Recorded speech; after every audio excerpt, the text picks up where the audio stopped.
So I've got my 2021 GMC Sierra 1500 with a 3-liter LM2 diesel. I decided, well, I've been having problems with the coolant valve, the coolant control valve. So I decided to pull it out, clean it. They're on back order for at least 3 or 4 months. So I figured while I'm waiting, I may as well give it a go to clean it out. So this is everything you have to remove in order to get it out. You need to take your air box out, your little 90-degree elbow out, that connector. You take this brace off. So the brace off down here, got to move that to get the air box out. Let's see what else. In the manufacturer's instructions, it recommends you take this out. You don't need to. You can get it out without it. Okay. Need to take the tire off, wheel well out. There is a, let's see if I can find it. So right here, this is your steering connector right there. So that needs to come out. Then on the back of the alternator, there's a little screw back here with this wire. That's the main wire to your alternator to take that off. Once you get that, then you're able to start working on the bolts on the coolant control valve. So there are 6. Okay, so let's see if we can look. So there's 1, 2, 3, 4, 5, and 6. So you need a long extension to be able to get back there. Once you get it all off, disconnect the wires and wiggle it out. Wiggles out the top a little bit easier than it does out the side here. So I've got mine out right now. I've already taken it apart and cleaned it, refurbished it. Really wasn't in too bad a condition. I've got 68,000 miles on my truck.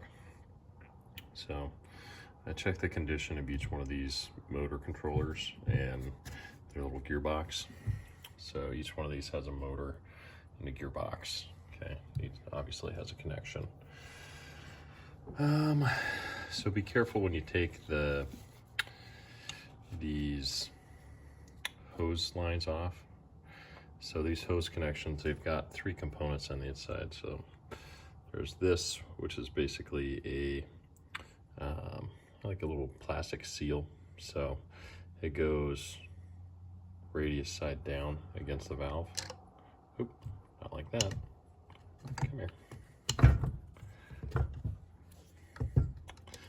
There you go, radius side down against the valve. This particular one has a little metal grommet that goes around it. Okay. And then it has this little Belleville washer. Okay, nice and springy. So that goes on top of there. And then, oop, this little hose connection goes on top. Okay. These also have a little washer. You don't want to lose that washer. All right. So if you take those out in the truck, they will fall out onto the ground and get lost. So ask me how I know. Anyway, so for this other one, in order to get it out without removing the oil check tube, you need to take this back one off. You won't be able to get it out unless you take it off. So, but once that one's off, then you can wiggle it out the top and not have to remove that other component. It's kind of handy. So, I guess there was a few other things I had to loosen while I was in there. Now that I'm thinking about it, there's one more. So, up at the top, so this coolant hose here. So in order to get this top one off, there's a few screws. So here's one that loosens this whole joint right there. There's also a screw that holds down this wiring harness. So there's 2. There's one right back on that side, but you can't see it. Right back behind there.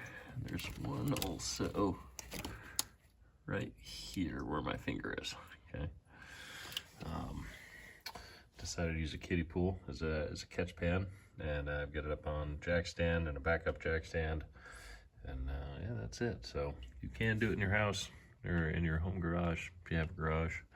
It is possible. So, but we'll see how it turns out once we get it all back together. So, all right.